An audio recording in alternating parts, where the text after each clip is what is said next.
right now, my producer's saying, let me shoot it before you take a bite. Sure.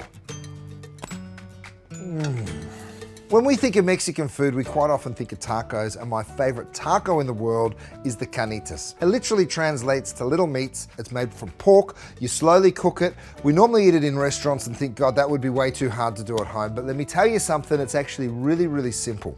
What I'm gonna use is the pork belly. Now, I love this cut of meat because what you get is the skin on the belly. I'm gonna remove it, and then we're gonna crisp that. So we're gonna cook beautiful pork crackling, and we're gonna serve that with the carnitas, so you get the crunchy and you also get the slow, soft braised meat. Once we remove that, I'm gonna dice the belly, which has a good amount of fat in it, and we're gonna slowly cook that, so it's gonna get very, very tender. So what I'm doing is running my knife in between the fat and the skin. I'll cut it in half. So then you've sort of got a smaller piece to work with, and you can come at it from many different angles. You can see I'm just pulling that back, slicing through there, and you remove the skin from the meat. Pop the skin back onto a tray, and that's what we're gonna let dry out, okay? So you can leave it sit outside for a little while, you can stick it back in the fridge, but don't cover it, because of course that will stop it from getting nice and dry. Then what you do is you take that beautiful belly, and what we're gonna do now is cut it into little strips, about 1 centimeter or 2 in width. Line up all of your strips, and then you just go on through and cut it into a dice. Okay, into my pot, I'm gonna transfer all of that pork, as long as it's deep enough to sort of be submerged by the liquid that you're cooking it in. I'm using beer, whatever kind of beer you like, to be perfectly honest. Now, if you don't want to cook in beer, chicken stock would work really nicely. You could also cook in a fruit juice, like orange juice, works really well with pork as well, and that brings you some acidity and some sweetness in the same way that the beer does, so that's a good one too. But cooking in beer, I think it's a really cool style of cooking. I'm just crushing my garlic cloves and some salt. And that's it, guys. It is that simple. Once you've given that a good mix, there's really nothing else to do. You can see it's already starting to come up to a simmer here. So what I'll do is give it one quick stir. It already smells good, you guys. So as soon as that starts to bubble away and simmer like that, drop your lid on, and then we'll turn the heat down in just a second. While that cooks, the thing that I want to show you next is how to get that perfect crispy skin that's going to counteract that beautiful tenderness. So what you do is you lay your skin side down, so fat side up, and in about maybe 1 centimeter width, you're going to cut through. So see how I've just cut them into beautiful little strips? Okay, I'm popping these back on my tray, spread them out, just like that. I'm gonna stick it back in the fridge and let them dry out. My pork belly's been slow cooking for about 1.5 hours. My pork rinds or skin has been drying out in the fridge. All you do before you roast it is just generously, with a little bit of salt over the top. I said a little bit, put a lot.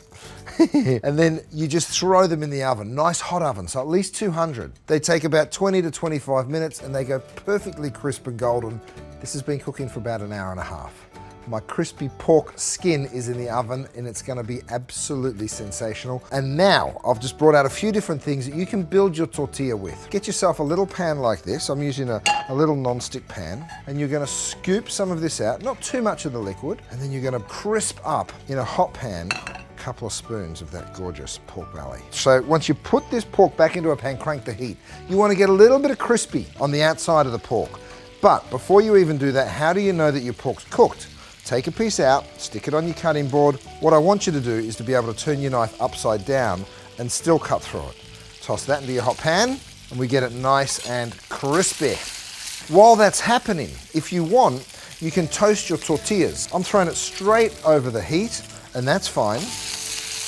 What you do want to do is get a pair of tongs, and every 20 seconds or so, pick it up and flip it over. See how it gets that nice little bit of char? And with your Carnitas, just pick up your pan and give it a toss every now and then.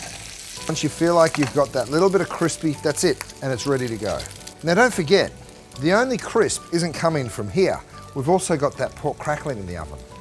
The last thing I'm gonna do is get my crackling out of the oven. Woo-hoo-hoo. Delicious. And that, my friends, is it. The little bit of excess pork fat that's in this pan is good. Don't change a thing. A little bit more salt, straight into your serving bowl. Now the key is to make sure that your family doesn't just attack the crackling. Just give them one piece with each taco, although I can't help myself.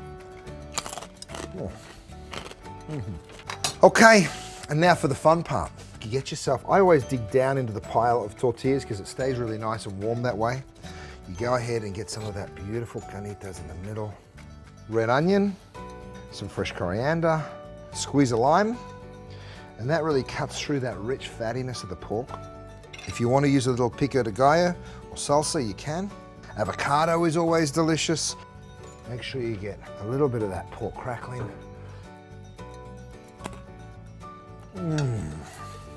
There's this really lovely play of flavor. You can taste the garlic and the beer, the crispy pork skin, of course, and then that rich carnitas with all of the other toppings. Sensational.